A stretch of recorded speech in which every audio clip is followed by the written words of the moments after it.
Welcome back to the Remedial Film Class Podcast. I'm your host, Dan. And I'm Travis. And I'm George. George, it took us a full calendar year to get here, but we are finally at the precipice of Travis v. Dan.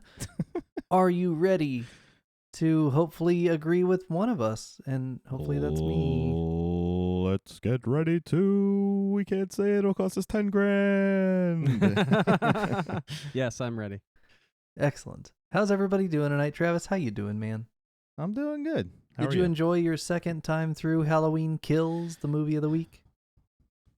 We going there already? Hey. Ooh. Yeah, yes and no. Okay. I mean, that's kind of your review from last year was like parts of Yes. it yes, parts of it no. And no. George, what's your initial feeling before we tell you anything? I think that's my feeling too. Little yes, little no? Yeah. Okay. Well, the world Can I takes all guess your kinds. yes? Yeah, I guess my yes. Because it was my yes. Go ahead. The 78 flashback. The 78 flashback? Yeah. The opening scene where Oh. you get to go back to that night. The night. No. You didn't like that Myers? I thought he What? moved good. The mask is perfect. The mask was perfect. I mean- you got a Pleasance look-alike in there. Yeah, I was kind of like, what's up with that, actually, was how Huh. I was feeling. Huh. That's gonna be an interesting. Well, I was then like- what is I it was that like, George hmm. likes? I can't wait to find out. Guys. He likes Evil Dies Tonight, I guess. I don't know. This is so No, exciting. that was very, very corny. We are... Hey, I like that better than, what was the guy that got shot behind the bush? Those dudes. Earl? Earl? Yeah. This was a better mob than that mob. Yeah. You know, like the mercenaries in this were better than past mercenaries. The Vigilantes, I think, is the... Yes. term. The angry vigilantes, mob. Yes. Gaston's people. Yes. Yes. So good. Next The level... villagers with the pitchforks. Yes. and the bigger than slasher movie storytelling, but we have to get there. Disney-esque. I'm very excited. I got to tell you guys, not only did I enjoy this movie as much as I did last year when I watched it for the first time, I think I enjoyed it more. Oh boy. Yeah. Probably because you're like, I can't wait to lay into Travis about this. Can't wait till he says this, and then I'm gonna like counter it. I felt like it was a big fat money grab. Really? Yeah. Why? I mean, they released it to streaming, so the money wasn't exactly being grabbed for. Go on. Oh. I don't know. I just thought that it, the one that we watched last week, like it ended so well that the way Myers continues in this one is kind of like come on, really? Are we just doing this to make money here? Like we just need to make more movies. Why couldn't we just have, The last one was so good and it ended so well that I was if it just ended there and they never made another Halloween movie, would have been great. Well, and you're approaching, whether you mean to or not, my point that we should stop making sequels to Halloween and that we should just let different directors remake Halloween so that you could just call that, David Gordon Green's Halloween for 2018, and then by 2020 you have somebody else making a Halloween. That's a fair point. I would argue that if the director has something to say, that you let them have 2 or 3 movies, but you predefine it. You say, okay, your contract is 3 movies because you have an arc, and we're going to do it, and then it's somebody else's ball, which I think is what they're going to do after Ends. But who knows? But see, with this, I don't have a problem with a sequel if you execute a sequel. Like, this would have been a good sequel, but they had too many agendas to point towards that it almost seems like they were making this movie off script. like midway through, they're like, oh yeah, this is going on in the world, so we need to start doing this shit. And it's like, I don't know. I don't need the flash mob. I don't need the rage fest. And before you get too detailed, I just have to ask, because I've been waiting a year. Travis, tell me give me the Reader's Digest version of what you didn't like about this movie. We can blow it later about how great it is. We can fillet it. the good parts. But let's talk about the bad up front, because I want to know, Okay. what does Travis not like? I loved it until they kind of lost me a little bit with the Tommy Doyle stuff after the night in the bar. I guess when they went outside and he confronted Michael in the car, it started getting a little strange for me. Which was that, Michael? That was not Michael. That was not Michael. Michael. The other guy. That was the other inmate or the other patient. For sure. Yes. 100%. Yes, because he was singing opera in the car, and he was singing opera in the courtyard of the hospital in the first movie. Okay. He was one of the ones getting riled up. Okay. With Michael. So he's singing opera in the car.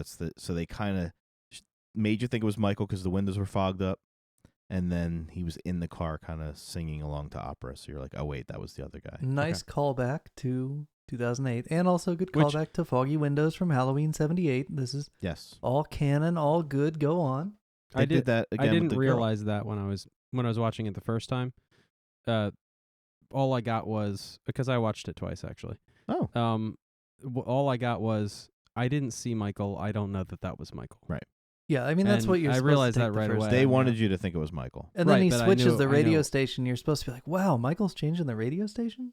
Yeah, that went right over my head. I was Yeah. like, I don't know what's going You on don't here. know it's I not don't- Michael. Yeah, I don't know what's going on here. This doesn't seem like Michael. That's all I felt the entire time. But it's cool that it was actually, you can for certain say it was him because of the connection Yes, to the that opera was music, after- which I totally forgot. After a second viewing, then you know what to look for. So Yeah. I'm going to obviously have more things that I didn't catch the first time I saw it. So right, Dan was right. Watch it again, see if. But the things that bothered me the first time bothered me again. Okay, and what were the things? Because I'm still waiting. I didn't like the Tommy Doyle character becoming that irate that quickly. There was no connection between him and Lori till the end. So she wasn't at the thing at the bar. So you kind of it was a weird. They were all there except for her. They never established if they did this annually with her, or they just haven't seen Laurie in forever and they do it without her. Well, That it's didn't their bother me. trauma too, though. I mean, it's not. Yeah. Yeah. So why do they need Lori? I mean, they didn't have Sheriff Brackett there, you know? No, but when Tommy finally does go to the hospital, he has that kind of moment with Lori, like they have been in contact. So I just think it Yeah, was kind of shared a trauma, weird, man. hole. But that's not what I have a problem with. My problem is that he basically is a live action version of Gaston in this movie, and it drives me insane. And the melodrama, the constant, like his speech from the open mic, just uber melodramatic soap opera type delivery. Everybody's like, oh, we're going to take lines from what Donald Pleasance would say. Even Jamie Lee Curtis does it in the hospital. Those iconic Shakespearean lines that land so well from Pleasance. Yeah. Sound so hokey and corny coming from everybody else. And then they had everybody come back in this, they're all doing their parts, and they all have like their little phrases they have to say, and it's just all on point, and it's just like when Brackets does his we all, we're all entitled to one good scare. It was just like you said last episode, the fan service in this movie was so in your face and blatant that the awesome callbacks were lost, like the fogged window, like all the things that are almost like Easter eggs. Yeah. They didn't bother doing Easter eggs in this movie. They're like, okay, we got Lindsay. We almost should have her do exactly what she did in 78, but be a grown up. Brackett, same thing. Let's give him his catchphrase, and he's perfectly framed. And the constant 40 years ago, 40 years ago, 40 years ago, 40 years ago, 40 years ago, 40 years. Like it was like 90 times we heard it was 40 years ago. Yeah. The evil dies tonight. It dies tonight. It has to die tonight. I have to do it tonight. I didn't like that they started calling Michael it at certain points. But that kind of goes in the canon, because even Loomis called him it a few times. yeah, Yeah. I don't So recall that. I wasn't mad at that. I was mad at the rehashing of the same lines over and over again. The the hospital, anything that from the hospital on, I was done. Like the mob scene in the hospital, the basically pitchforks and torches. Let's go to Frankenstein's castle kind of bullshit. Mm-hmm. I was gone. It's kind of like a great story that's been told very well in other places in the past. Told not so well here. Well, It you would could have say been that fun. about literally all the Halloween sequels, though. True. I mean, in a lot of ways, what you're describing is like a very similar experience to Halloween 2, Halloween 4, Halloween 5, Halloween 6, Halloween 7, Halloween 8, sort of. You know, I mean, your expectations for this movie, I guess, are just higher. Well, because all those other 2018 was so movies. good.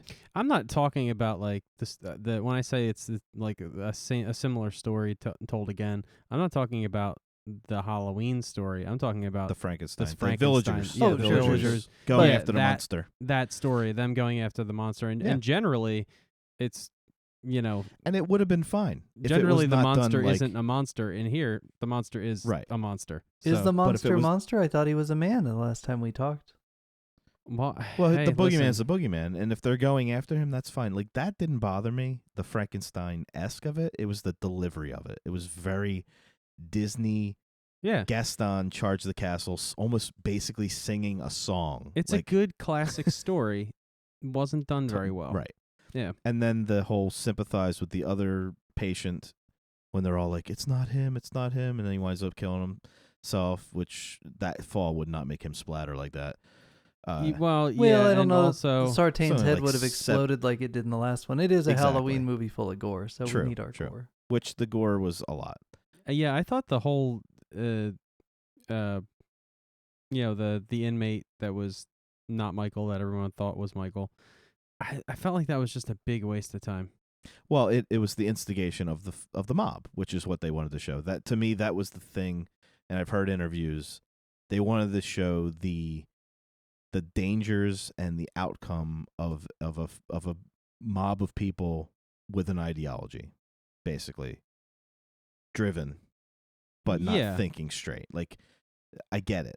We've seen it in real life a few times, and their personification of it was okay, but it fell short because I didn't give a shit about the patient.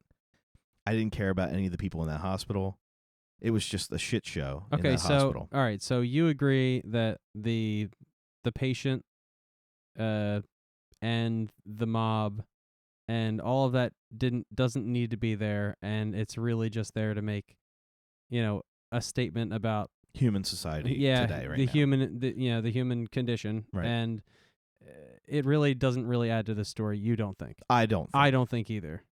I had a huge problem. I didn't have a problem with the people living in the Myers house. Mm-hmm. I didn't have a problem with their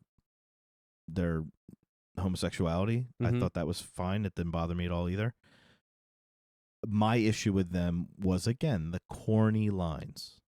The calling each other Big John, Little John, like Yeah. going Oh, from come room on. to The room. one's taller Like, than the other one, but he calls him. I know, but it was Oh. just nobody talks like that. Well, okay, it was- okay, it was but distracting. to be It was fair, distracting. no one ever says in front of their daughter, "I got peanut butter on my penis." And I I would said that also yesterday. suggest that nobody calls their grandmother grandmother with a hard R like that. Nobody Right. says that, right? But you guys didn't pick on that with the last movie. Because the last movie was good. Like for me, my issue with this movie is it wasn't good. See, and it's And tricky if because it was good, those the things things would've- you point to that are the things you don't like are in general similar to or the same as execution in the previous movie that you both liked, and similar to execution in this franchise from almost the word go. I mean, if we pointed There's Annie's acting in the nothing in first one. Yeah, but there's nothing in this movie that is like 2018. Like, to me, it's Ace Ventura when nature calls. They took everything that worked in the first movie and then they tried to exaggerate it and make it funnier, and it becomes buffoonery or lampoon. It's a lampoon version of the original. But the Halloween 2018 is literally that. Only instead of making it funnier, they make it funnier and also more brutal. But that's fine. But they didn't make it funnier. No, what I'm saying is this one is trying to be Your laugh is killing me. This one falls flat on its face because of the Disney ending-esque, like, ridiculousness of the Gaston charging the Beast Castle feel of the last half hour of this movie. When the people show up at Myers' house and they're carrying irons and, hockey sticks and lamps, it's like, yeah, that's not like it was ridiculous. That's not like anything, and that's nothing like 2018. Yeah, 2018 took it seriously. This is a little and much. This did not. And I wanted to like it, and I think 2018 was the reason why I didn't like this, because it was so the opposite of what they were doing in the original, that not the original Carpenter, but the original Green, that they just went off the rails on this one. And they took me, I started going on the journey with the flashback and even the stuff with Will Patton's character I was fine with. Laurie Strode in this movie is as terrible as she was in Halloween 2. Just a total waste of time. By Didn't even design. need to be... No, I know it's an homage type thing, but she was so over dramatic and it was just too much. Everybody wanted to be on the inside the actor's studio with this movie. Like, hold on. Travis, are you criticizing a movie because the actors are trying too hard? No, I'm not criticizing them because I'm trying to. I'm criticizing them because they sound like soap opera actors. It's not good acting done over dramatic. It's bad acting done over dramatic. There's not a good performance in this movie, which is the opposite of the 2018. Michael Except Myers for Courtney. is good. Courtney's good. George, did you recognize Tommy Doyle? We've no. asked you this before with the same actor in another movie, but I just wondered. No. Oh, Gary. Oh, Gary. Do you remember Weird Science? Yeah, I remember Weird Science. So Gary in Weird Science. Anthony Michael Hall. He's Also in The Dark 16 Knight. Candles. Plays He's a in Dark news Knight. guy. Yeah. He's Oh, a bit of an Gary. icon. Yeah. He's pretty good. Anthony Michael Hall. He was pretty good, but I think the script he was given was ridiculous. But I thought it was his acting that was the problem. Why did I recognize Little John? Little John was on that's- Mad TV. Yeah, that's a Stewart. Oh, that's who Stewart. it is. Yeah. Yeah. The other guy's a comedian too. Yeah, I mean, those You guys know are what all going to come in with, is it Danny McBride, the writer? Yes. So he's bringing Which- in his buddies. Is Danny McBride the same Danny McBride? Yes. Okay, like Eastbound and Down Danny Yes. McBride. That's why a lot of the writing and the delivery was very East Down and But He's 28 I was waiting for also, Michael Myers to say, You know, "Fucker, motherfucker." he's the guy who ends up with peanut butter. I mean, I guarantee he's the guy who wrote that line. Yes, definitely. Okay, so back to Big John, Little John. I just want to point out there was one thing I didn't catch the first time, caught it the second time. When Allison is walking through the house, she sees a picture. Mm-hmm. Did you notice that the bodies were posed in the same position as the picture? Yes. Fantastic. And that was good. Fantastic. Because Yes. it wasn't in your face. She sees a picture. Okay, these two guys live here. And then when you see them, like, when you see them dead, They're in a loving position. yeah, but Yeah. I didn't realize it at first. It it's took me good- the good second detail. watch to go, oh my God, that's the same. Like Michael saw the picture too, and that's how he positioned them. Yeah. That's No, I was good. fine with that. The other couple that was killed, that bothered me too. The old couple, the Mrs. Elrod adjacent yeah, couple. the neighbors. Michael Myers is gonna walk all the way across the room and grab a fluorescent bulb and kill her with a fluorescent bulb when there's like 19 knives in between him and the fluorescent bulb. Well, he had to put them all in that one guy for practice. Yeah, and that was the other thing. I was like, it was cool. It was kind of cool, but it was kind of hokey at the same time. I think if that was Michael's first kill, like in another movie, like like if he did that to his sister when he was 6, that would have been cool. Yeah, he might as well just pulled a trombone out and killed her with a trombone. Like, yeah, it was but like I don't know. The stabbing the guy with multiple knives, like, like that showed like kind of the like the child's yes. experiment kind of aura that he's supposed to have. Also, like with this character, Michael Myers, just in general, like I can't tell, and I guess this is by design. I don't know. Like, he's supposed to be like pure evil, but then other times he's just acting like a kid. Right. And like I wish it was one or the other sometimes. Ambiguity is like, important though, because if it was a set value, there'd be less to do. There'd be less story to tell. But listen, like he poses Big John and Little John, in a certain way on purpose, right? But then he shoves what's his name's dad just in the attic access. Right. Like it doesn't seem like the same. It's not creativity. Yeah, it doesn't seem like the same killer. Well, some kids are Andy and some kids are Sid, but even Sid doesn't always have time to, fully play out the destruction of his toys. Sometimes stuff just gets broken. It's fine. And I'm not even going to talk about the ending. What's wrong with the ending from your perspective? I know you don't want to talk about it, but I'm going to I'm just really glad that Karen's dead.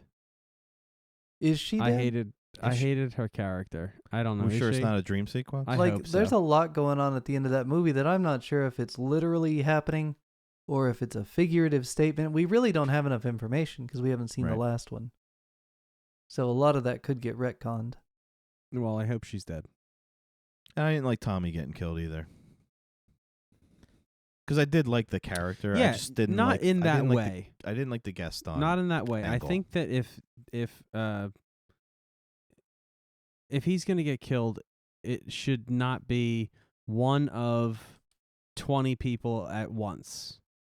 You know what I mean? Right. He should be a special kill if he's going to be killed. But at that point, is he still an individual or is he just part of a mob? He is, and that's probably not the way it should have been, but they were leading up to that the whole time because it was his idea. He was like the guys in the part 4 in the pickup that basically him driving around collecting teammates. Like I was just like, okay. And then we get like 100 people, 150 people, and that hospital was ridiculous. The mom seeing her son laid out in the morgue would never happen. Yeah, they're just the no morgue windows. is nowhere. It's not accessible. And like it's usually in the basement. I do have to say though, that would never happen.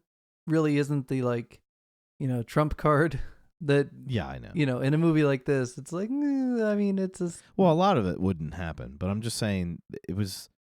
To me, it just seemed like forced. I don't know if that's even a word. It's like forced situations just to kind of have a moment, and I wasn't feeling it. I guess because I was already angry at the mob in the hospital, which I just didn't like. It was the opposite of Halloween 2, where no one's in the hospital. Like this one was just like, and that might have been a intentional. Public swimming pool. Let's escalate it. Let's do the opposite. Let's bring it in a different direction. And what's the opposite of an empty hospital? Which is fine if it was done well, but what again, does it take to be done well? That's stuff. the thing. See, and that's the thing is, it wasn't done well from your perspective because you were lost with this other angle. But does that mean it wasn't done well, or does that mean you didn't give it a fair shake because they'd already lost you with your Frankenstein storming the castle, Beauty and the Beast thing? Well, I can go by other people's comments, and I'm not in the minority when it comes to the obnoxiousness of the Evil Dies Tonight bullshit. It has become a meme. Like, people we're done with it. Well, I can certainly see the argument that if something becomes a meme, it's obviously true. Hey, so the part where he's pincushioning that guy in the Did you write kitchen- that down? You were waiting for me to say something so you could use that? No, that was off the top of my head, but I knew I Okay. knew we'd come to this eventually. I think that's generally true though. Like I know you said it facetiously, but like you see I'm not shit, saying you it's see shit in memes. It's probably I'm just George, saying you have an affinity for memes beyond that of the normal human. that's probably true. I'm just saying it's public's opinion. A lot of public's opinion that was ridiculous. Well, I've seen the TV ratings for The Masked Singer, so I don't know that I put the numbers as Yeah, I don't my think guiding light. Masked Singer viewers are not watching Halloween Kills though. If they have some of them are. Peacock, Maybe they probably some. do. Hey, so when Myers is pincushioning the guy in the kitchen, which is very weird, Yes. but like obviously an intentional choice, right? A surrealist, odd thing that's happening. I got real like RoboCop shooting baby food vibes. Like, oh, I've been in this basement and on fire. I got to recalibrate the old stabbing machinery. Yeah. I did like the wife watching though. That was an interesting. Yeah, super Yeah. fucked up. And then Yeah. the part where like cut back to him in the fire, and you're like, oh, how would he ever survive the fire? Did you catch how he survived the fire, George? Yes, he hid in. Well, he barricaded himself in the arms closet. Yeah, in the weapons closet. That's kind of Yes. it's not subtle. Which all of this, I have to. I'm gonna go back to last episode, and just again recommend that the entire basement be concrete, ceiling and everything. Mhm. Well, then it'd be harder Because- for him to attack the firefighters. Absolutely. And it would have been a kill. Absolutely. It would. Yeah, he definitely would have died. Yes, Nothing he he would have can do boiled. about it It would have been like at that point. Also, I'm thinking, if the whole point is to trap him in the basement, which I think is a good idea, right? If the basement is fortified properly. If the ceiling were concrete, if the entire thing was concrete, you could still start a gas fire in there. And you can even have, ignitable material in there. without burning the house down. Yeah. Because that room could become Yeah, like house the kill burns. box. House burns down. House doesn't burn down. I don't care. Michael's dead is what I care Right. about. It could get so hot that, just no way. Also, you could pump all kinds of poisonous gas in Mhm. there as well, and you could do all kinds of things if the entire room was concrete. If you are killing a corporeal human killer guy, which I'm still not convinced he is or isn't. No, I feel I'm like the jury's still out on that. Nor am I. But It if should the have been a ceiling, fallout shelter. if the ceiling was concrete, and you did all that, and he's still alive, then you've yes. removed all doubt. I mean, in the next one, they're clearly going to bait him into a college campus with a nuclear reactor, and they're going to finish him off with a vaporization, right? I mean, that's the way you do that. wood chipper. It's the only way to be sure. But Wood what if, chipper what is if a he good puts idea. himself back together and grows to 40 feet tall? Oh, God. Then that would make that worse than this. 40-foot Michael. I'm holding out hope, guys. We've got a week until that movie comes 40-foot out. Michael. 40-foot Michael. That's what the public demands. The public of one named Dan. Yeah, right? Dan demands. Population of town of 1. Yeah, the population of was, my recording studio demand a 40-foot Michael. But it has to be Michael like, is tall tonight. but it's got to be a 40-foot robot Michael, like the Kong remake in '76, where they spent millions of dollars on it, and it was on for like 8 seconds because it was so bad. Got to do it. Only one thing moves, like his one hand moves, and that's it. Yeah. So the internet hates Evil Dies Tonight. Yes, they do. Now, I was the leader of that. did you? Oh, I know you were. I remember. George, did you catch the root of where Evil Dies Tonight comes from? Did you catch why they even said it in the scene? Remind me. The charity box says "Love lives today," No, so I didn't catch that. they Was turn this it at on the their open head. mic night? Yeah, And as that's- they're getting organized there at the bar. Yes, sir. Love lives today. But evil dies tonight. Okay. Yeah, I didn't catch I didn't that, see and it's that. actually kind of corny. Anyway, Well, it is kind of so- corny, but I think it's intended. I mean, it's hard to argue against the corniness of that line, right? It would be a difficult uphill battle to convince anyone the merit of the prose "evil dies tonight." But Right. and we should probably take a step back and talk about what this movie's trying to say. It's rare. Is this the first time we've ever had to talk about what a movie was trying to say when it was a slasher movie?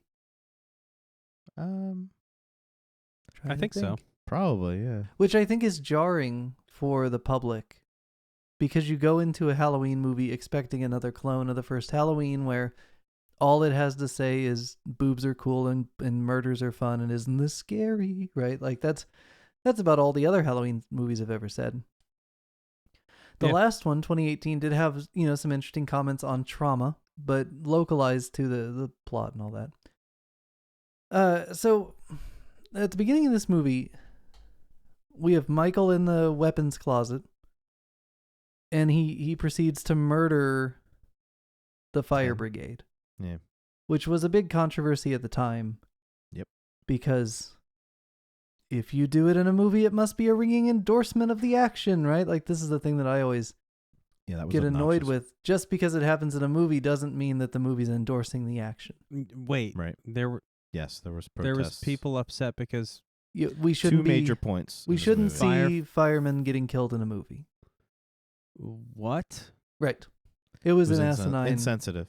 It was asinine. take. But We're like, he kills cops all the time. What? He kills teachers and kids. Like, he kills babysitters. Like, now you're going to draw the line at firemen?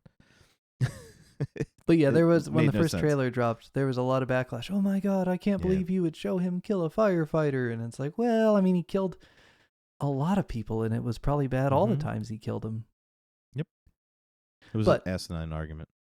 But it's an interesting situation because I had a Dark Knight moment. In a lot of ways, this movie has got some Dark Knight subtext going on. Not quite, this isn't Julius Caesar with a scary mask, although there are certainly some Beauty and the Beast elements, some Yeah. Frankenstein elements. I mean, There's certainly a triumvirate.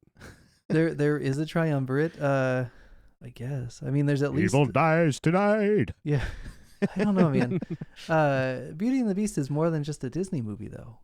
Yes, it is. So, I go back and forth as to whether I care about the Gaston parallel because it's parallel to so many other, it already exists in so much other horror that I don't really mind. But, okay, so the movie starts out in the spectacularly shot. This whole movie, spectacularly shot. Cinematography, lighting, shot design. I imagine you guys aren't going to complain too much about any of that. No, No, yeah, it's a beautiful good. movie. And the color choices, like the color timing and everything, just like pops in a certain way that like feels modern.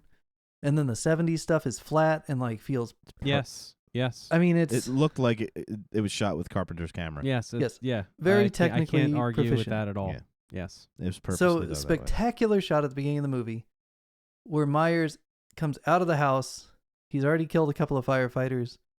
And he has like a rumble with a bunch of firefighters, which is weird. And one of them strikes up a chainsaw, circular saw thing Oh, yeah. that usually, and it's like, what are you gonna do with that? By the time you get that at him, he's already on you. Like, But I didn't know that was a tool that firefighters use. I don't know that it is, but it but with makes his front it doors makes and sense. stuff. Cool. Yeah, it Yeah. makes sense. You got to pull people out of cars and stuff. Yeah. It's easier just to cut them. so I've always seen the scissors. I've never seen like a circular saw or a power saw. I think that's more for like to cut holes in the roof so that the flames and the everything can kind of go out. okay. Yeah, I mean, I sure. couldn't speculate. I've Yeah, seen a that's saw what it's like for. that. Obviously, Rafters and whatnot. whenever I have seen a saw like that, it's for Sidewalks. it's for cutting rebar, yeah. right? Steel, or block, or bricks. So I'm watching this scene, and my dumb Dan brain kicks onto a parallel right away, and it's before he even like lifts that guy up in a real Jason movie kind of way. Mm-hmm. You got your Jason, then your And you're Michael again, guys. Mm-hmm. And I'm thinking, like, did they mean to do what I just saw them do? Or is this my stupid brain making a connection that isn't there? So I filed it away, back my brain. Here's the impression I got. You know, is this intentional or is this my dumb brain? Having grown up in the era I've grown up, am I seeing something that's not supposed to be there? And then you cut to later in the movie, and you've got the situation where you have a patient who is adjacent to the person who's doing all the killing being targeted out of basically confusion and mix up. And then he ends up falling from this great height, right? And you're just like, oh, huh, that's another interesting. File it away. And we start talking about fear and all this stuff. I don't think I ever needed a 9/11 Halloween movie. But then they made this movie, and I kind of like it. Yeah. So sit with that for a minute. It's all there. They made a 9/11 allegorical Halloween movie, which I will remind you, The Dark Knight had a lot of post 9/11 politics stuff in it. And so when I say this is Dark Knighty, it's not just that my dumb brain made a connection at the beginning and saw it pretty early on. No. I mean, we're revisiting some of the same topics, just in a vastly different way. But we're still talking about probably fear, purposely and done. I mean, I would say it. Yeah. So that's interesting. I don't think I ever expected it to work and not be crass. And like, there are concerns, from you and most of the internet about whether things worked and whether things were corny. But other than that initial reaction of like, oh, you shouldn't kill firefighters, nobody's really pointed to it as a crass move. And I think that's interesting. I guess it means they succeeded. But like, there's that part where, they make it a point after they find the cops from the first movie, and you see the jack-o'-lantern head again. And they say to the sheriff, oh, we've got 11 dead and most of them are first responders. And this is outside the smoldering remains of the house. You're just like, yeah, they're doing 9/11 in a Halloween movie. That's weird. But I guess it works. Yeah, and I So was the sheriff the George W. Bush of the story? I got the same kind of vibes, Dan, but it wasn't really from all the first responder stuff. It was more from the fear and the letting fear take control of you and make you make bad decisions. Yeah, there's a lot of Patriot Act in that mob. Yes, which is interesting. Now, I don't know if you knew this, George, because you're the virgin for the other group, right? Did you know that this movie was shot in 2019? No. Okay, so it's shot in 2019 before the world shut down, and then they kind of sat on the footage and got the movie together. But all of the things that happened in 2020 and also 2021 happened after they shot this movie. Okay. Now, does that give you any different insights or feelings as to this, like, mob rushing into a building and overtaking the legal law enforcement personnel? Because I imagine watching this last year in October of 21, after the year that we had in 2021, it probably would have seemed more likely, in my estimation, that the film was made in the summer of 21 as a reaction to the world of 2021. And I find it interesting and kind of like almost eerie. It was like prophetic. That you have this imagery in a movie that's shot 2 years before 2021. Simpsons-esque. Yeah, well, to be honest with you, Dan, I wasn't even thinking of that. Oh, well, you should. When I was watching the movie, I was thinking more along the lines of the 9/11, plot line kind of thing, and also just that whole, fear,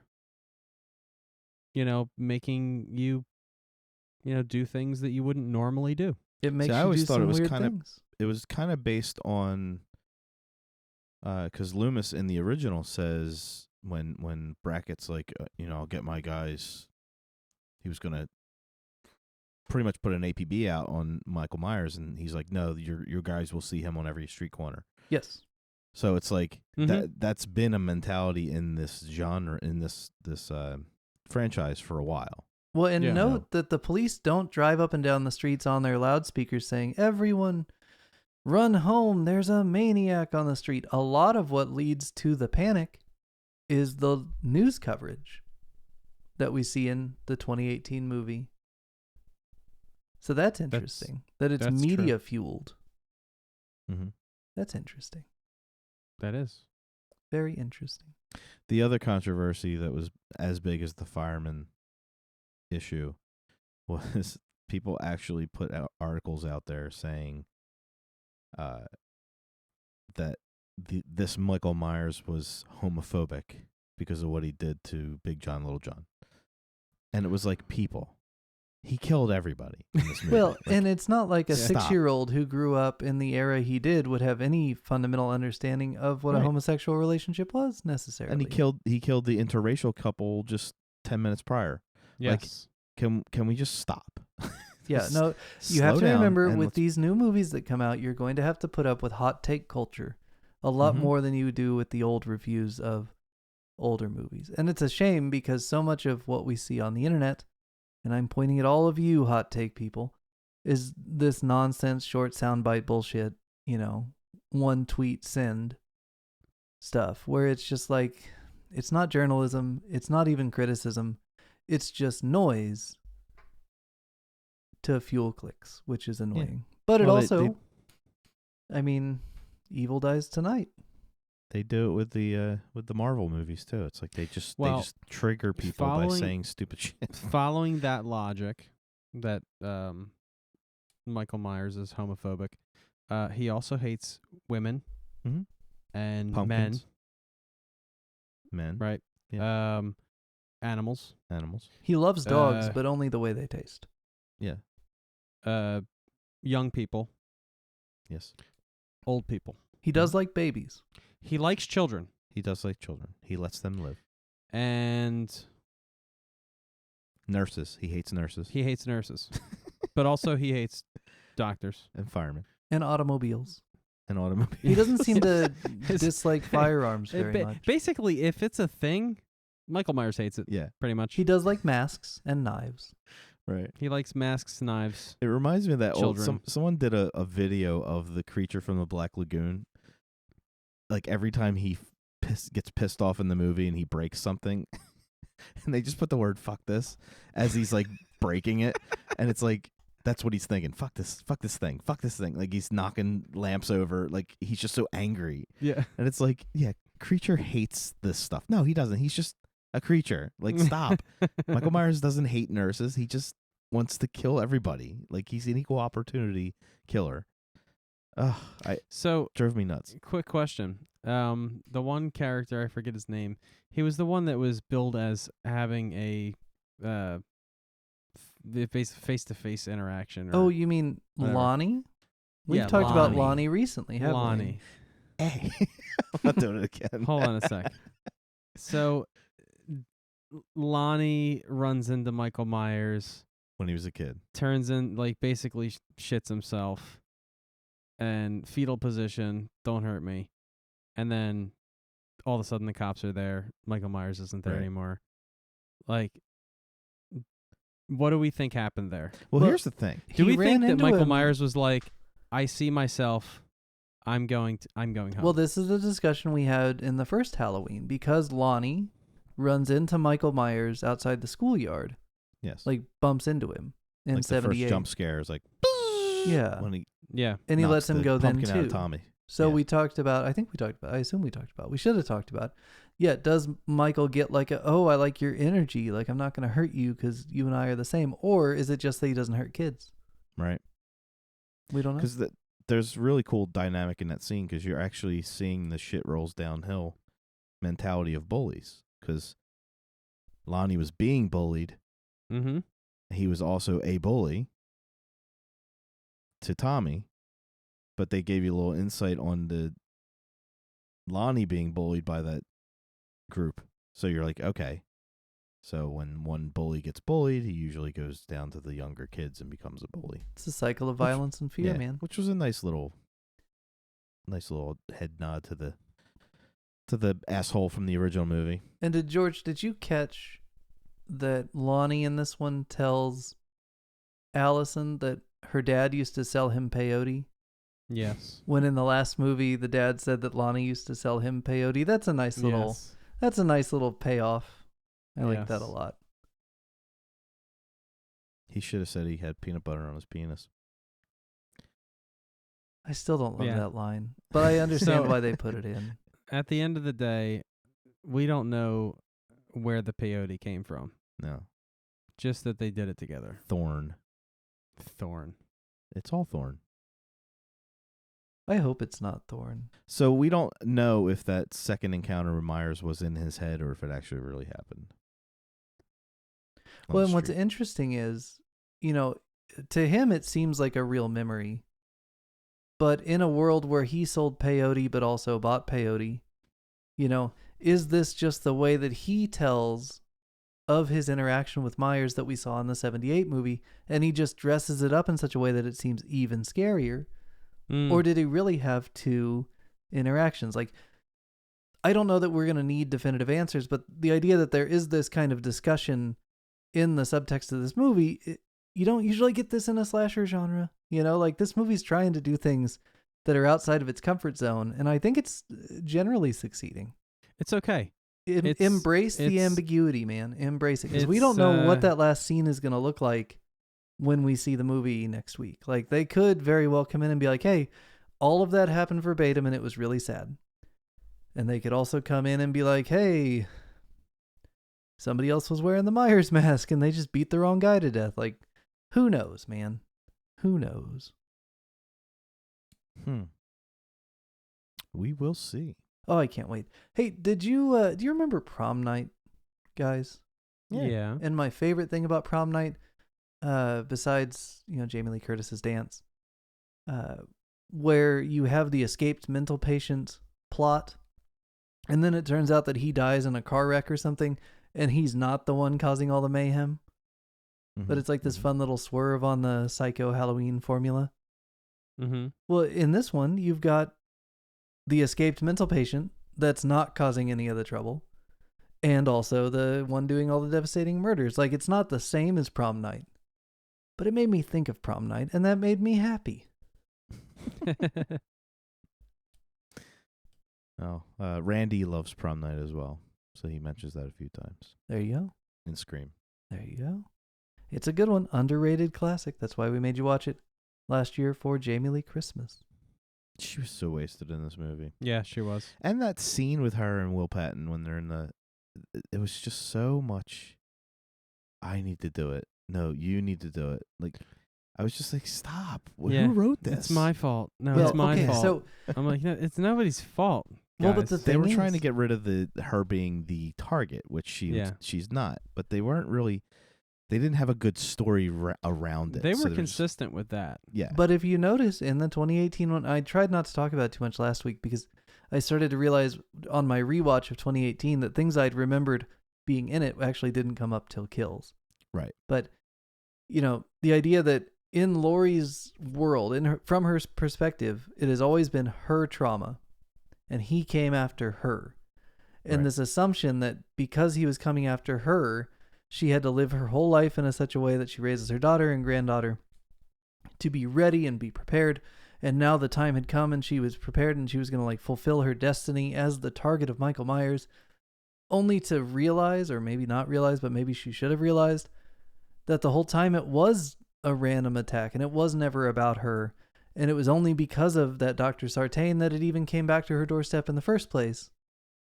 I think that's an interesting swerve. Yes. And last week I mentioned they're doing subtle things like that scene where they in 2018 where they bring the mask and the crowd, the courtyard starts getting crazy. Yeah. Uh-huh. You can see Sartain you could see him kind of give them a nod, like, go ahead, do the mask. Yeah, let's Like, see how this goes. He was orchestrating the whole thing from the beginning to get to that point, like to get him out. He basically made sure that he escaped. He made sure he made it to Laurie's house. He made sure, like, all that stuff. Yeah, he was on the bus to make sure Right. that. So One thing I really want to see them pay off in ends, and I don't know if they will, and maybe I'm just reading too far into it, but they left an intentional like timeline ambiguity, which these guys are doing a lot on purpose. When she watches that bus pull off and you see her like freak out and scream, and then she's late to dinner and has a Mhm. shitty excuse about, oh, it took longer than I thought it would. I'm interested to see if she had somehow like helped cause that crash, right? I think the assumption from the text that we've seen so far is that Sartain loosened the straps or whatever and Michael went hog wild and killed everybody. But it'll be interesting to see if they do anything with Laurie's whereabouts between when we see the bus pull out of Smith's Grove and the crash site. I don't know if anything's going to be Right. there, but I was looking at it last week, but I didn't want to bring it up because we hadn't talked about kills yet. But like, it's a really interesting, intentionally fuzzy timeline, ripe for something twisty. And the podcasters are also like goading her to meet with Michael. Like they want. It's almost like The investigative journalists. Yes. It's almost like the let them fight version of, in Godzilla, in the King of the Monsters, like let them fight. Like they're trying to get these two iconic characters together because their fate isn't to meet each other. That fate that they talk about in the original movie and the fate that they talk about in 2018, it's not fate. Like they were brought together. He doesn't want her. It's less fate and more celebrity deathmatch. Well, and I like the idea that, and it's not, I don't feel like it's fully fleshed out. I feel like there's more they need to do with the development. I'd like to see some extended discussion of the scenes with Michael standing in his spot in Judith's room, looking out, but maybe looking at his own reflection. I think it's interesting that his goal the whole time is, it's not Laurie. It's not even like Haddonfield. His goal is himself, right? He is evil looking at himself in the mirror or whatever. And it's not a complete idea, and maybe by the end of the next one it will be. And maybe they're just going to leave it as an interesting way to set up that shot multiple times in the movie. But it's interesting that, what he is seeking out on his quest, right? His on-foot quest back to Haddonfield every time is something within himself and not really an external, like, quest. I hope they answer something. I don't know. Man. It's called Ends, right? It should be definitive. Yeah. I just hope that Laurie doesn't become the new killer. That would be kind of... Oh my God, Tommy they Tommy Jason. Yeah. Lord, or Jamie Lloyd her. Oh like, yeah. Will they have her kill her own daughter? If she puts on oh my God, what if she was the one wearing the Myers mask who killed Karen? It was Laurie with the butcher knife in Myers' bedroom. Oh God, that would suck. Like, that would suck. I wouldn't like that. Like the trauma of these 40 years, because they're going to say 40 years about 90 more times. The 40 years, when they killed his daughter. Never Caused forget, her. man. I mean, Evil Dies Tonight, on the face of it, it's corny. But they ground it in their reality by making it like, how old is Tommy Doyle at this point? Like 50, 55? Like, Yeah. an like angry 50s, year-old guy sees something and makes right? Maybe it was one. I don't remember who said it. You guys didn't even see it written down, so you don't remember. But whoever says it first, they're just taking something they see and they're weaponizing it, and then it becomes part of the crowd. And I mean, this is a thing that we see, in real life all the time. That's why I said never forget. You guys, I mean, and the funny thing is they're so common and they're so uniting for certain people. that I could probably say like 1 or 2 words of some of these political slogans and you guys would finish them. Right? Yeah. They're in us. Even if we don't need them, even if we don't ask for them, even if we don't want them in us, because Yeah. of the media and because of social media and because of investigative podcasts, right? All these things that kind of, take these ideas and spread them, whether they're fear-based or not. Most of them are, I would suggest. It's just interesting that I could say 1 or 2 words, let's go. You know where to go with that. Lock her up. I can't breathe. I mean, I could say play stupid games and you would know win stupid prizes. Win stupid prizes. Right? These are corny phrases. They suck, but they look good on a t-shirt. No, it doesn't look good on a t-shirt. Evil dies tonight. It's no different, man. It's that same rhetorical slogan stuff. It's a psychological thing that works for the people that it works on. And for people that it doesn't work on. If only one person kept saying it. But they were shouting it when they were chasing that patient through the hallways. It was like they all were shouting it. And then they were... You're so close. The whole apex predator his whole Newt Rockney speech. Like, it was too much. Have you ever been to a bad open mic? Yeah, but I'm not even talking about then. I'm talking about when he was in the hospital. Oh yeah. The open mic kind of had a poetic, I've seen on HBO they do. Yeah, there was nothing. Those poems. There was nothing about the open mic night that was even remotely. Usually he did he didn't coin it then, but he did mention it. You knew where he was going, but he never actually said it there. But once he got to the hospital, he was at 11. Yes. And so was everybody else. And it was just not. It wasn't a good thing they chose to repeat over and over again. But see, I think you just said the thing that I was hoping you would say, because I knew that from a year ago that you thought Evil Dies Tonight was stupid. But I still do.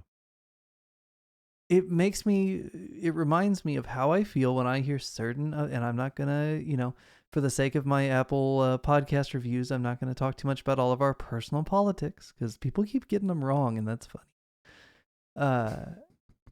We're not that hard to figure out, guys. But the way that you feel, the way you describe feeling about Evil Dies Tonight is how I specifically feel about a few of the ones that I've heard. I'm sure. Shouted by crowds and that people put on t-shirts. And so when you say, what would look stupid on a t-shirt, Evil Dies Tonight, it's like, well, that's interesting because I can think of a few off the top of my head that I think look stupid on a t-shirt, but that doesn't stop people from putting them on a t-shirt. It doesn't stop people from shouting them as they get mobbed up and furious and do things that are probably out of fear and also out of control.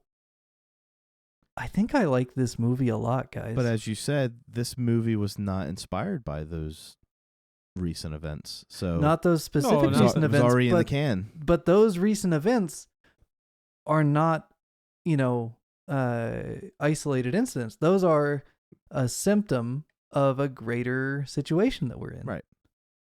So is this movie real? I guess this movie's nonfiction in a way. That's interesting. I didn't hate it because it was a bad slogan. I hated it because it reminded me of Gaston holding the mirror up and doing the Storm the Castle song in Beauty and the Beast. And I don't want to be reminded of Beauty and the Beast when I'm watching Halloween. It really had nothing to do with politics or slogans. It was basically the imagery in my head was him. But Tommy was Doyle the imagery in raising your a mirror. head, was it the Disney animated version of Beauty and the Beast? Yes. But what about all the other versions of Beauty and the Beast if it was the same setup? I don't remember in King Kong anybody yelling "Evil Dies Tonight" and running around with mirrors and pitchforks, and irons. Like Beauty and the Beast, and the TV show was terrible, so I'm not even going to refer to that. But when you think of Beauty and the Beast movies, even like Mighty Joe Young or even the old pre-animation versions of it, they were period pieces, so the crowd, pitchforks, storming the castle was less corny because it was Victorian or Old English or whatever it was. It didn't seem. It's almost like in The Fly when you hear the fly going, "Help me!" Like it was just. It's a 50s science fiction movie, and it wasn't corny because it was 50s. I will But point if out that was Michael made Myers today, takes a pitchfork in this one, which He is does. fun. takes one. Yes. Very Halloween 5 is that the one with the pitchfork? Yeah. I would also just like to point out, while we're on the subject, that angry mobs of people have done great things for the world. Just saying. And at times. We got a couple going yeah. on right now that are doing pretty good work. I mean, I'm just saying, there's a couple of revolutions that had happened that needed to. And so it's not all bad when people get together and are angry about some Well, things. if we want to get full Dark Knight Rises, talk about the French Revolution, we can. Might not be the time nor the place, but maybe it is. Now, so in the traditional... French Revolution, Boston Tea Party, Yeah. take your pick. In the traditional tellings of these Frankenstein-type period piece things, the mobs are always armed with torches, pitchforks, farming And irons. tools, right? Like, Right. the iron in this movie, I know it seems silly because it's obviously not going to work, but these are all tools of working people and labor. Right. And so it's an intentional choice. Like, yeah, it's going to be an And ineffective iron weapon. will hurt. But it would really, if you can get a good hit in there with that, yeah, Yeah, that's going to it'll do hurt. its job. It's a very, Bag of bricks. it's like the Bag of Psy in the old Ninja Turtles game. Like, if you play as Raphael, your reach is not going to be as good as Leonardo and Donatello, but there's a lot of oomph, right? The damage is high, Right. but the range is short. But it's just Lindsay- another weapon Lindsay of tried the the- working class. Bag of bricks. She did. Didn't work. Didn't work very good. Well, in a world where a deagle isn't going to save you, how about that shot? The deagle, Oh, man. for those not Counter-Strike players, that very large pistol that the doctor dressed as a nurse almost dispatches Michael with until he uses Kicks the her car with the door door. to... Yeah. And that gun might have worked. That gun might actually. have worked. Well, it depends. What caliber was it? I didn't check the Internet Movie Firearm Database 50? to see if it was a 357 or a 50. Could have been either one. I thought that gun was only a 50, but It can be a 357 too. oh, word. So, who knows? I mean, both of those rounds are quite powerful. So Hmm. A lot of stopping power. We always talk about stopping power. yes, At least last week we talked about. You know what popped in my head? When Tommy's enters the hospital and he's yelling for Lori and he's like, Lori! Lori! And she's like, Tommy! And he goes into her room and he's like, the first thing he's like, evil dies tonight. Like, it's like his first thing he says to her. yeah. It's not exactly the first line, but it's like he couldn't wait to say that. None of them could wait to say that line. And they worked it. It was almost like improv. It's like, we got to work this line into every conversation we have. It was like, do you want a coffee? Yeah, evil dies tonight. Yeah, I'll have the evil dies tonight brew. Yeah, Thanks. I mean that's. And a box of munchkins. Thanks. Did you guys catch the Halloween Resurrection reference that they snuck No. in here that made me so happy? all the Was it motherfuckers. supplies, mother. No. Oh yeah. So there's that whole fight on the stairs with Mm-hmm. Allison, and at first it looks like when Lori kind of goes down the stairs at the end of 78, but then you get up into it's framed more like that fight in Halloween Resurrection, and just to top it off, That was the boyfriend. that's when she yells, "Come and get me, motherfucker!" Mm-hmm. It's like, oh my god, we got it in there. We referenced all of them, but we got the 5 with the pitchfork, and obviously the 4 with the angry mob of vigilantes. Plenty of one. Plenty Plenty, of of one. 78. We got a Man in Black too. Who's that? I mean, he was a cop this time. Oh, Black cowboy hat. yeah, the cowboy hat. Yeah. Yeah, I wasn't really sure what they were doing with that character. He was kind of not fleshed out from Yeah. the first one. Yeah. And it seemed like he could have been a cool character, but I wasn't really feeling him. Well, I like the idea that he proposes, what, are we going to cancel Halloween? Like, come on, we'd never do that when we've seen them cancel it so many other times in the other Yeah. movies. And then when he loses his hat, right? And you have this like symbolic loss of order situation. Oh, in the hospital. Yeah. He reminded me of the mayor from Jaws. Yeah, a little bit. We can't close the beaches. It's 4th of July. Keep my son's name out your mouth. Yeah, Harry, I think that was his name. No, Harry wasn't the mayor. But yeah, he just kind of had that Myers ain't so bad kind of attitude. But that went away pretty quick. It's just misunderstood. But he saw those 11 bodies, those firemen. He should have known. Hey, can we talk more about guns? Guns. Sure. I hate that nobody knows how to use them. You know, it costs a lot of Very money annoying. to like spend 2 weeks at a training ranch with the technical advisor. And if the people in these movies were like competent with guns, like think back to Black Hawk Down, right? And how efficiently the Delta guys especially, but also the Rangers, you know, move with and use their weapons to look like professional soldiers.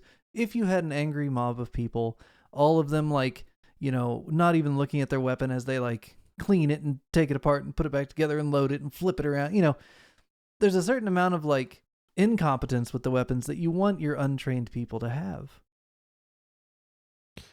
I agree. Yeah, you got to kind of show, you know. But I mean, Everyday it Joe. wasn't just the untrained people though. We had police officers Right. that were clearly incompetent with firearms. But are these Halloween 5 police officers? not that bad?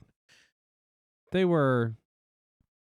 I mean, Yeah, I guess they bad. were the original Halloween officers. I really, Right. It seems, you know, and I think I used the term last week, so I'm repeating myself, but the idea that you would have a kill, you know, that isn't attributed to Michael, but is adjacent to Michael, but you have this whole extra plot with Hawkins and the accidental shooting and all this. It's kind of a hat on a hat. Like, it's a little more than I needed. Mm-hmm. Yes. It's interesting. Well, they had to give, Hawkins that reason to say, you know, if I would have done my job that night, then Right. you wouldn't be dealing with this right now. And it's interesting because Hawkins in Halloween 2 is essentially the replacement Brackett, right? Once Brackett has to go tend to his family, Hawkins takes over. And if you're going to take Halloween 2 out of the timeline,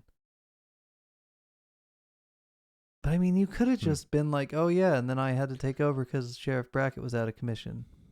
And we didn't. It's interesting. I don't know that it needed to happen. That's one. It looked cool. I was glad they did the 78 stuff, but that particular interaction added character depth, but perhaps at the cost of pacing and kind of redundancy. Well, I liked how it basically showed you where he went after he got up. Yeah. Well, Without and you have to doing- love how it mirrors the way that they catch him at the beginning of the child sequence in Halloween 78. Right. Oh, And and then where he walks out on the drawback, front the lawn. crane. Yeah. Michael? Right? Yeah. And then you have but that again a third time, intentionally, at the end of the movie, when he comes out to fight the mob. But there's just, Yeah. for some reason, they drag it. And I don't know if I guess it's intentional, probably. Like, he Well, comes out of the they- house onto the lawn, and you think, oh no, here we go again. He's going to get caught on the lawn again. But then he follows her through the alley to the street where he's attacked by the mob. So you should know, like, oh, he's not in his front yard, so he's going to kill everybody. He's not on his capture point. You know, I didn't notice that. Well, I mean, I knew what was going on because what's his name said that in order to beat him, you got to play his game. You got to like let him think he's in control and you know, like surprise him basically. Right? So when Karen was, you know, running away from him through the alley or whatever, obviously it's the Halloween 2018 all over again, where she's baiting him into a trap. Yeah. Right. And I didn't like that because I'm like, if I'm Michael Myers, I'm like, I'm not following you again. Like, you're slick. No, you're not worth it. But I does would he even think. recognize her? Like, I Because don't know. everything's random now. It's He's not, met a it's lot of not- people since he last Yeah. saw her. That's true. She But might just anyway, be- no, I didn't even realize that, Dan. That's a good point because when he gets caught, it's always on his front lawn. When he gives up, it's always on his front lawn. Yeah, it's interesting. You know? Hmm.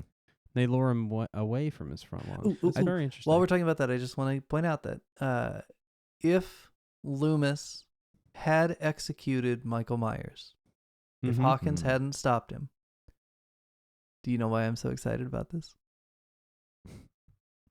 Imagining that he Mm. shoots him in the back of the head like it looks like he's going to, Mhm. that would be 8 shots. 7 shots. That would be his 7th shot. No, that happened. That happened way later. Oh, I So he shot could him. have reloaded it. Well, yeah, but that's the thing. Yeah. I know he would have reloaded, and you build in this time that he could have reloaded. But the important thing is, and they know it when they make this movie, that's the 7th shot. Yeah, because they even say the two cops were like, Loomis said he shot him a bunch of times. Like they didn't. Yeah. They didn't say the amount of times. Yeah. So I was like, oh, that's a little nod. It's really cool, man. Like, whether or not you like this one as much as 2018, totally subjective, and I'm not going to be able to change your mind on a lot of this stuff. But you have to admit that this movie was made for me, the fan of all the Halloween movies, watching them try to string together all the little bits of continuity from the other movies into a cohesive narrative while also trying to say something about the world it exists in. That's a tall order, man, for a movie that came out on Peacock. Hmm. Yeah, I mean it's better than running a nail through your foot. It's not, you know, it's not as bad as say, you know, what's that Wild movie? Things, Yeah, it's not as bad as Wild Things, which is far more complex than which this. I would. I mean, it's not I would run a Showgirls nail. quality, I but- would run a nail through my foot instead of watching that again. Okay, We're so doing- then question, while we're on this topic, Okay. you don't have to go through your whole list. I mean, we could, though. Actually, let's do it. Let's go through our list. Let's take 2 minutes. I'll cut this part out. Get a piece of paper and a pen. Rank all the Halloweens. And let's just hear where everybody's ranks are. Because I want to know where this movie falls. But I also want to know, like, now that you've seen all the ones through current, you know, I want to hear Travis's list, George's list. I'll tell you mine. Let's go take a minute. Let's rank all the Halloweens and see where they all fall. Remind me of all the different movies that I've watched. Okay, so you have seen Halloween 78, Uh-huh. Halloween 2, Halloween 3, Season of the Witch, Halloween 4 we watched recently. That was the return of Michael Myers, the first one with Jamie. Halloween 5 has Jamie again, but she didn't kill the lady, or she did, but like she's not a killer anymore, so she's mute instead. Right. And the cops are bungling. Halloween 6 is the one with Thorne and Paul Rudd, the guy that played Ant-Man. Halloween 7 is H2O, which we watched last year. Halloween 8 is Resurrection, which is the Busta Rhymes one. Then you've Right. got the Zombie and Zombie 2. And then you've got 2018 and Kills. Oof. So I should have 12? You should have 12. Now, if you want to throw the fog in there just to make it more complicated, you can, but I feel like we've already taxed George enough with his movie memory. You said Zombie 2 is not part of the 12, or it is? It is part of the 12. So if you don't have Okay. Zombie 2, you have 11. 11. That's what I have. 11. 11. Hold on. I'm not This done one yet. goes to 11. I might be switching these on the fly, but it's fine. Okay. All I'm right. ready. So tell George, what's your favorite Halloween movie? What's your favorite scary Hold on movie? one sec. He's got to switch him around again. Change his mind. Okay, ask me again. Hey George, what is your favorite of the Halloween movies? Halloween. Which one? Which one of the 1978. which one 78. of the 3 movies called Halloween? So 78. That's kind of 78. my That's a assumption. given. Travis, is that yours as well? It's my number one. Okay, mine too. Now, here's where it starts to diverge, I bet. George, your number 2 Halloween of all time. Halloween. 2018. Okay. And Travis? Halloween 2018. Okay. Now Wow. see, I'm going to put a different one for my number 2, and I bet you guys can guess. Halloween 3. Halloween 3. Hell yes. Yeah. So then in your number 3 spot, where do you go, George? I don't know if this movie deserves to be there because I remember the feeling that it gave me when I watched it, but I don't remember much of it, and I should probably go back and watch it again. Is But this I going to be remember a liking surprise, Spring Break? motherfuckers? I remember liking H2O. Okay. That's fair. That's fair. So H2O is my number 3. Okay. Travis, where are you at for number 3? My number 3 is Halloween H2O. Okay. Stop it, really? That's Yeah. funny. The Jersey guys are copying off each other's lists. We I have not. No. I had to put 2018 here as my number 3. And of course, if we take Halloween 3 out because it is so different, I think we're Right. on the same page that last week's movie was fucking bonkers good. Mm-hmm. Mm-hmm. Yes. Now is where I think it'll start to get interesting. Okay, so George, your number 4 Halloween movie. Halloween 3. Okay. Nice. All right. Nice. Excellent. I think we did a good job showing you Halloween 3 the way that we did. Because I think if we Yes. had just gone 1, 2, 3, you would have been like 1, 2, what the fuck? Yes. And it would have taken you 10 years to grow to love it. So good. Okay. Yes. The fact that I've seen The Fog, it definitely made Halloween 3 more palatable, and not even palatable. Like, I just appreciate it. That's it. Hooray. Well, thank you to Eric, the friend of Aaron, who was the person who turned me onto that idea years ago. It works. The science, it works. Travis, It does. your number 4. My number 4 is Halloween 4. Interesting. Nostalgia. Child of the 80s. I Definitely. get it. Yes, that was my first visit to a theater type situation with Myers. It was a rental, but it was like a decision. Like I saw it on the shelf and I rented it. And Yeah. I'm watching this shit. Nice. Now, my number 4 Halloween, guys. Tonight's movie, Halloween Kills. Okay. Yeah.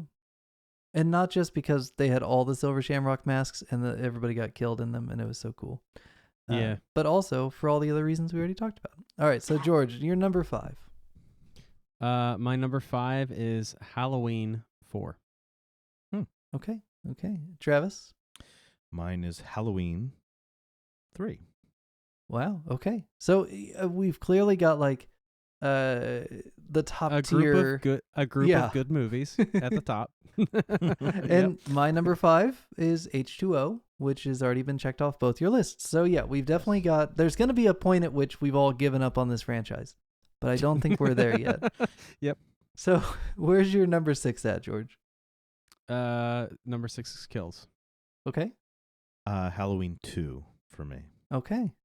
And my number 6, 1, 2, 3, 4, 5, yeah, is Halloween 2. So Nice. I don't, it's funny. I hate Halloween 2 more every time I watch it, but it is still a watchable movie.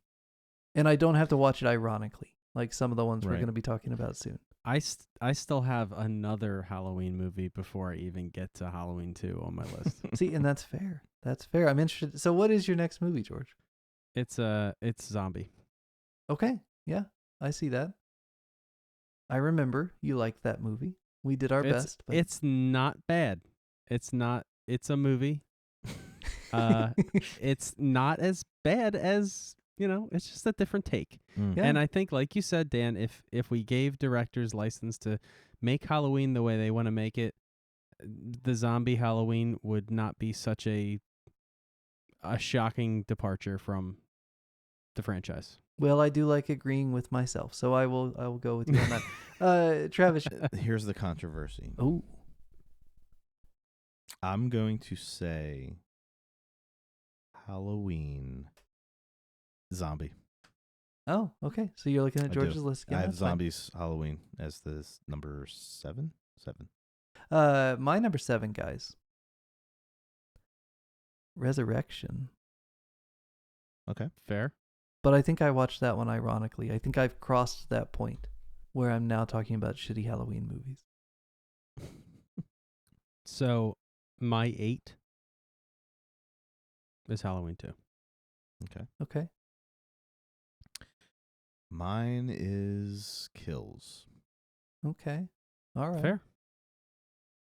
See, and then after Resurrection, I have to go with the zombie one. And that's with the caveat that I don't watch it ironically like I do Resurrection. But if I had to pick, like if you said tonight, I have to watch either Resurrection or the zombie one, it's going to be a way lower bar for me to just watch Resurrection again and laugh at Busta Rhymes than it is to sit through that first awful half hour of the zombie one. So I get even though that. it's a better movie, the chance of me watching it is slimmer. I get that. And that's why my number 9 is Resurrection. Yeah. We have the same list. 2, 3, 4, 5, 6, 7, 8, 9. Resurrection is my number 9. Yeah. So then for me, after Zombie, I go to Halloween 4 because I like the ending, but the first half is just, ugh. It's just, it just doesn't do it for me. And if I'd seen it more as a kid, I could probably look past it. Kind of like Friday the 13th Part 7. The first 20 minutes of that movie are such a slog that if I watched that for the first time as an adult, I would have given up before the good stuff that I remember fondly. Right. But 4, I just didn't see until I was old enough that...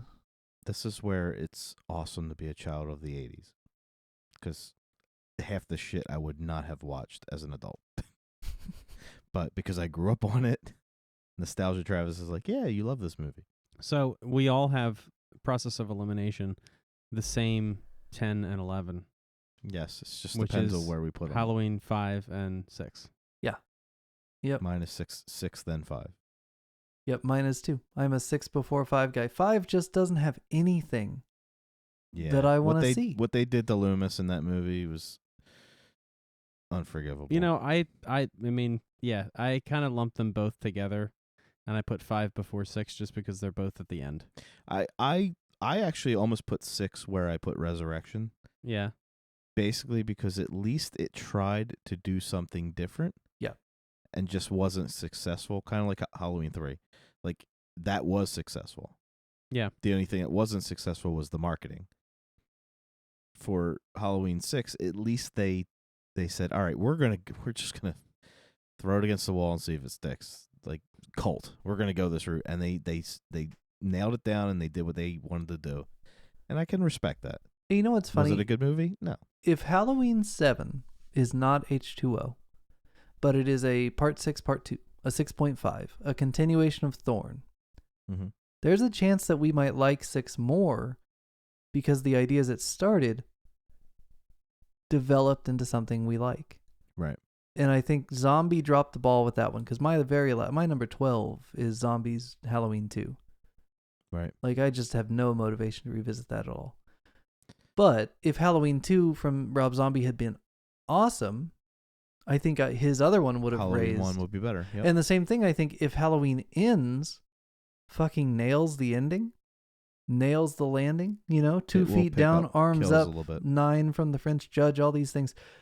I wonder if Kills will climb your list a little bit, Travis. It might, because I think if, like with Thorn, if Part 6 went and committed to the tying Cochran and Shamrock to this cult, where Myers' mask is basically part of the Silver Shamrock, and that explains why he acts the way he does.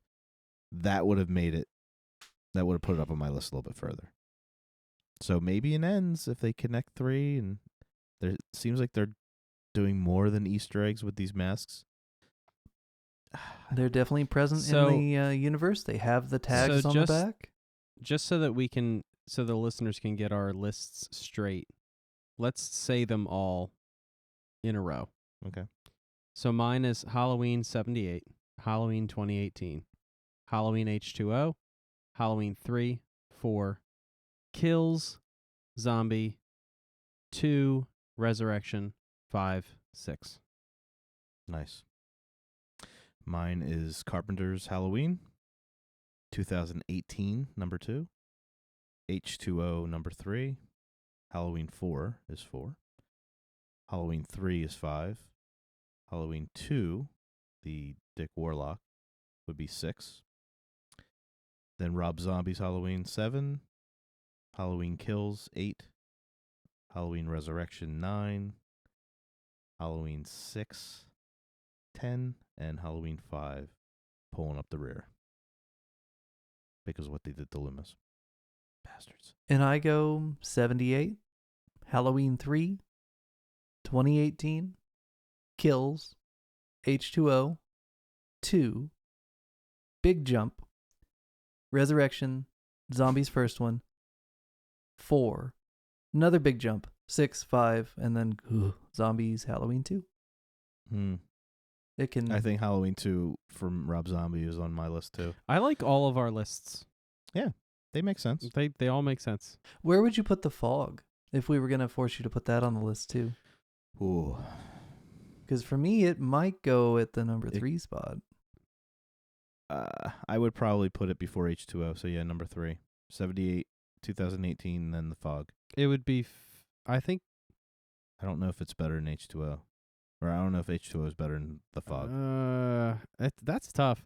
I'm thinking I would lump it in with Halloween 3 in the sense that in my list I go the 1978, 2018, H2O, and then 3. I think it would be 78, 2018, H2O, The Fog, Halloween 3, and then my list from there. Yeah, I think those are all fair.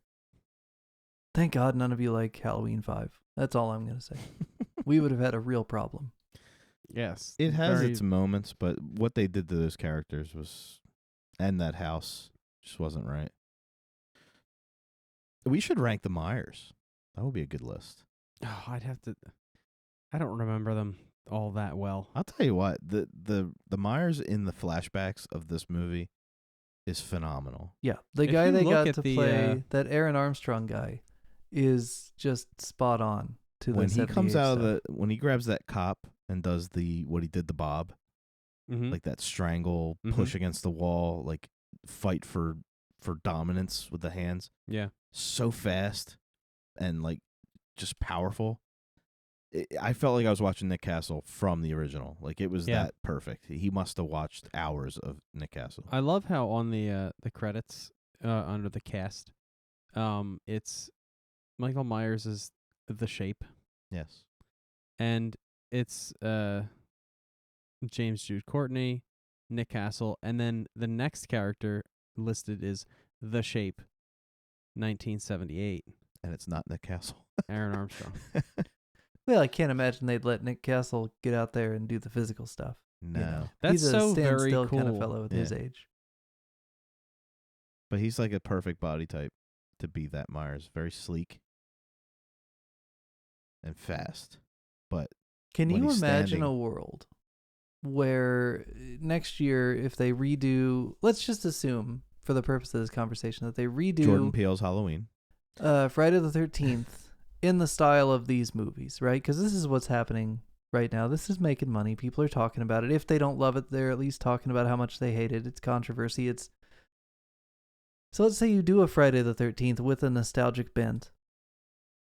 Can you imagine doing something like this where you have a flashback to like a wiry Friday 2 Jason shot on like shitty 35 millimeter looking grain with a modern, kind of not bulked up, but more athletic, played by friend of the show, what's his name from the remake? Derek Mears. Derek Mears, friend of the show, Derek Mears.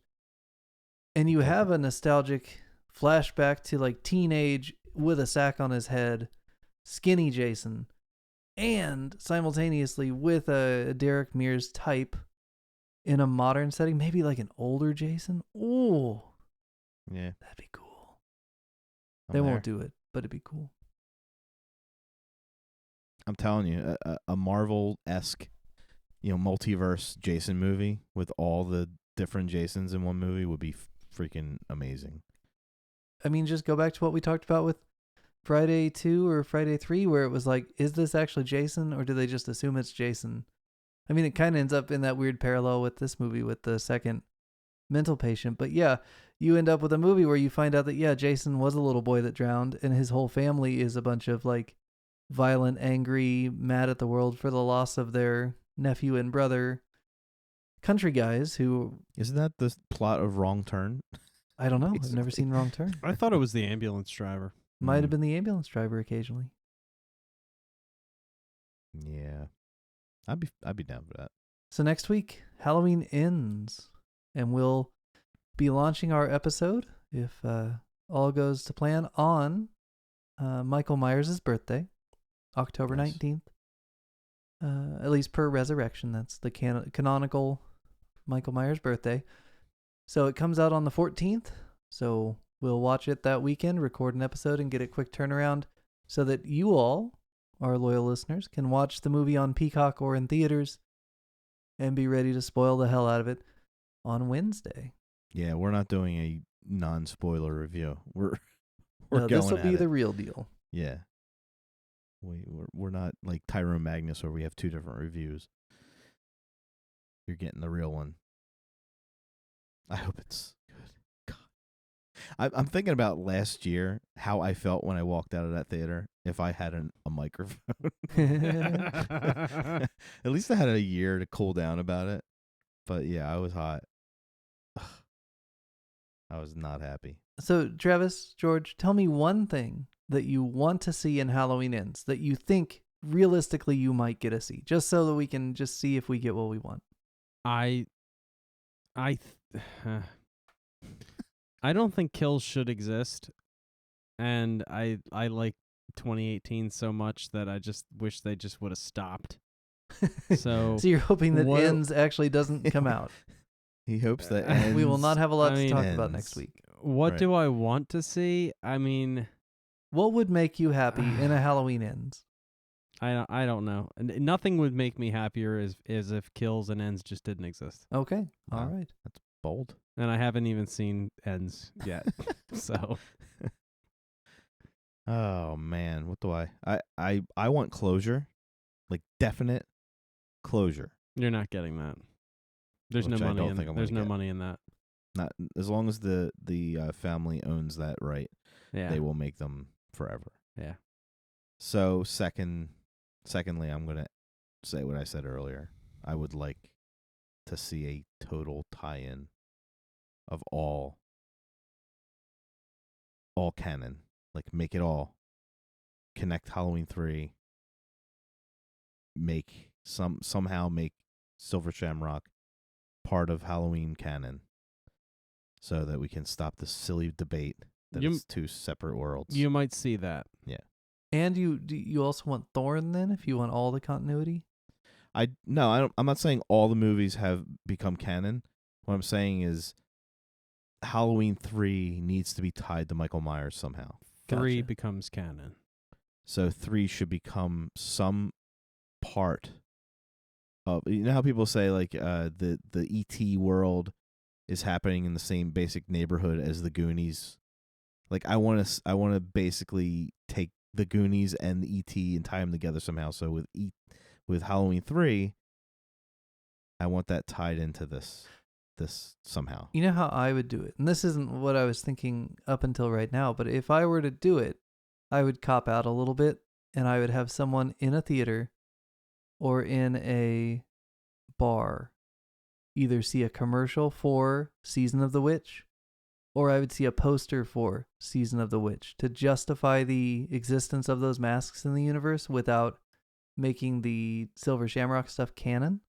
Mm-hmm. And then it would be the reverse parallel of seeing Halloween on at the bar Right. in Halloween 3. What I want, and I say this and you're probably going to think I'm kidding, It better not be the 40-foot Myers. I want a 40-foot Myers. 40-foot Michael. Give me towering, overwhelming, giant ghost of a man.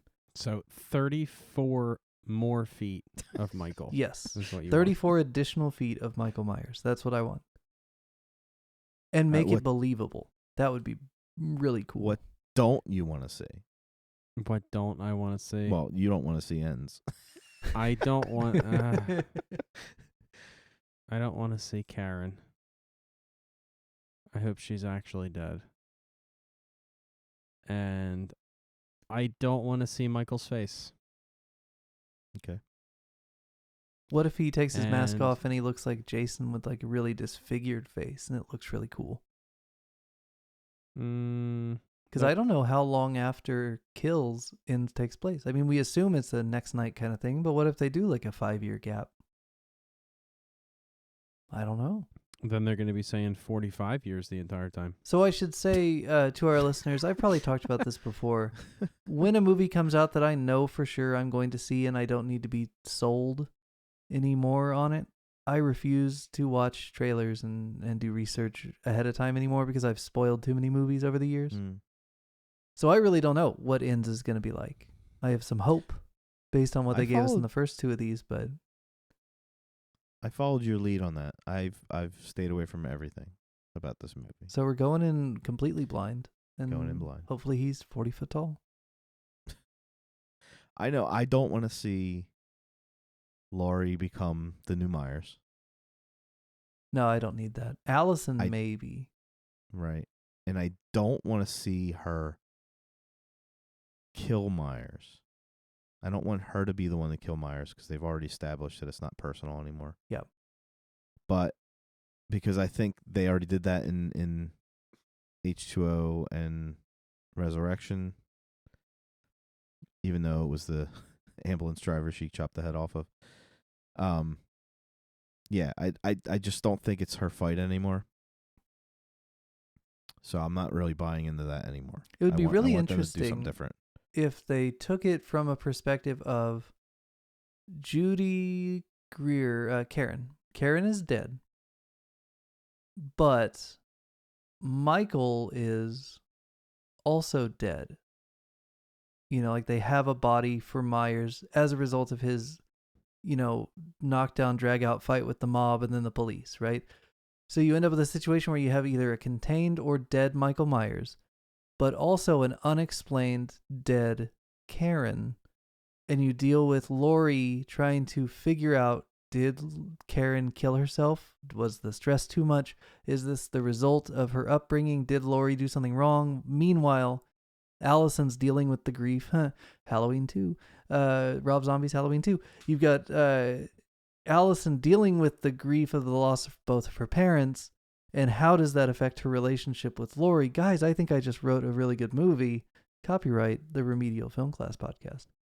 I highly doubt any of that's going to happen. They're probably just going to be like a Dawson's Creek version. He of got up Halloween. and walked off. Well, you know, and then you have more murders, right? And then who's doing the murders? And you get like a whodunit thing.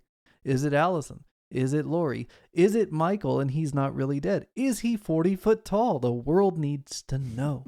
If he's 40 foot tall, is his butcher knife that big? Like to scale? Or does he have a little butcher knife? It's like a windmill blade.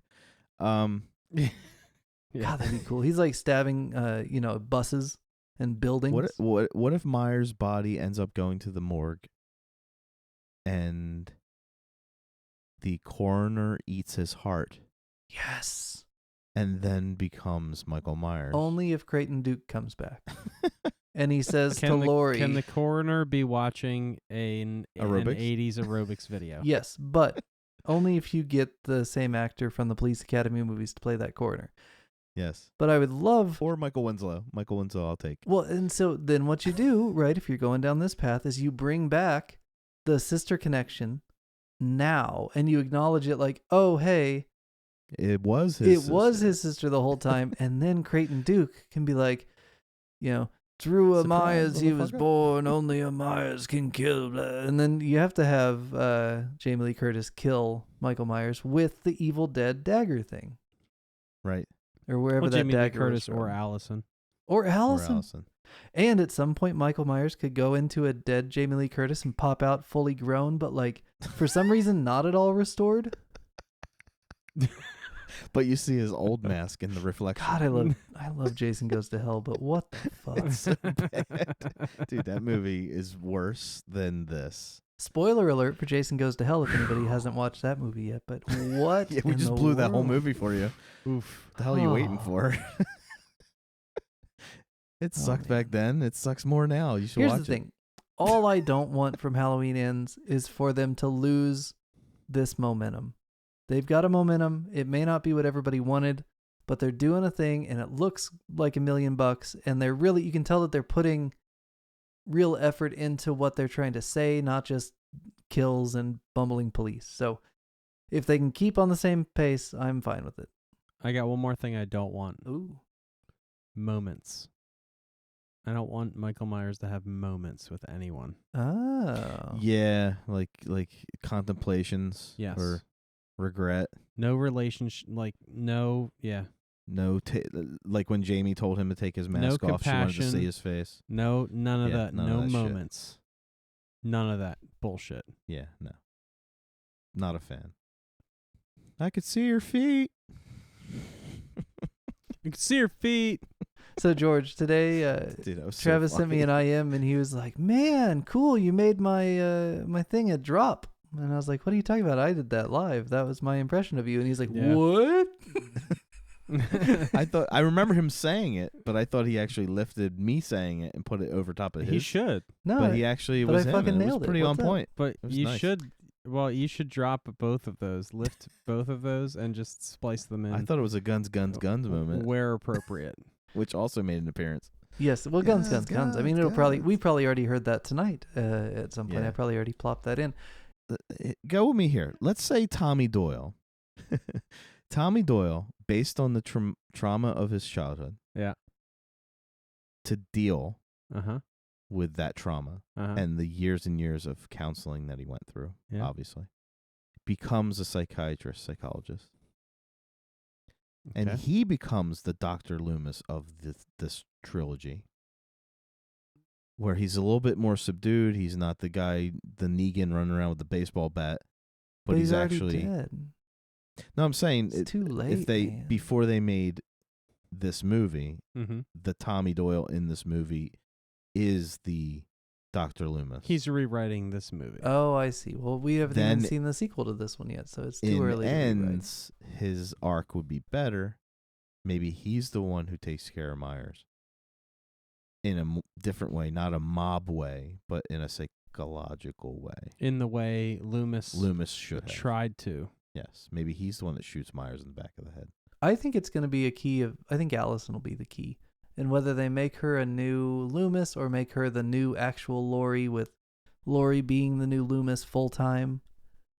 I don't think they're going to make a big reach beyond that. But what if they do, man? Can't wait. I'll take old Laurie Strode as the new Loomis. She did that for a while in 2018, though. I mean, it would just Yeah. be a continuation of.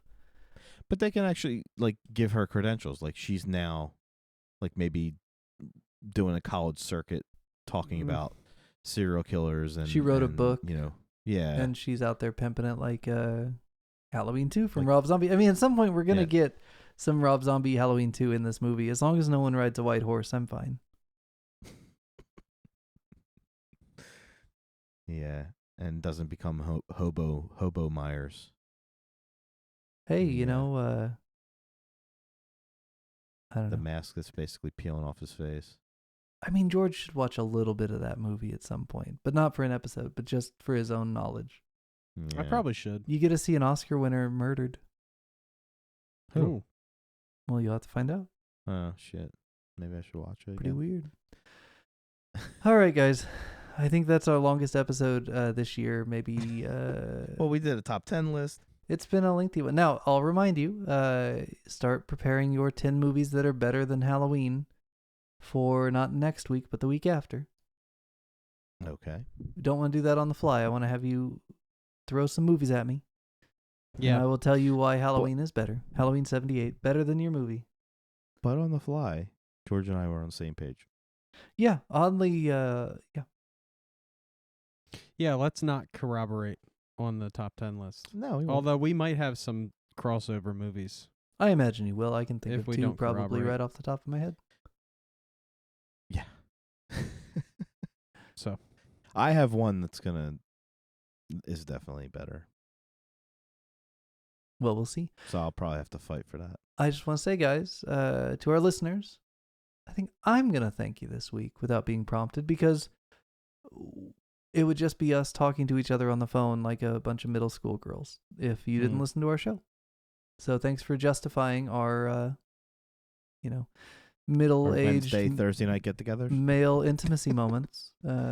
Yes. Thank you for making it less weird. And our wives don't thank you. do our wives actually want us at home, or I don't know. I'm at home right now. Yeah. My wife gives me the fisheye when I walk out. It's fine. We're getting over it. I love you, honey. All right. She doesn't listen to the show, so it doesn't matter. Very good. She's very supportive. Thanks, listeners. You guys are the bomb. Know what I think? Fucking Stonehenge.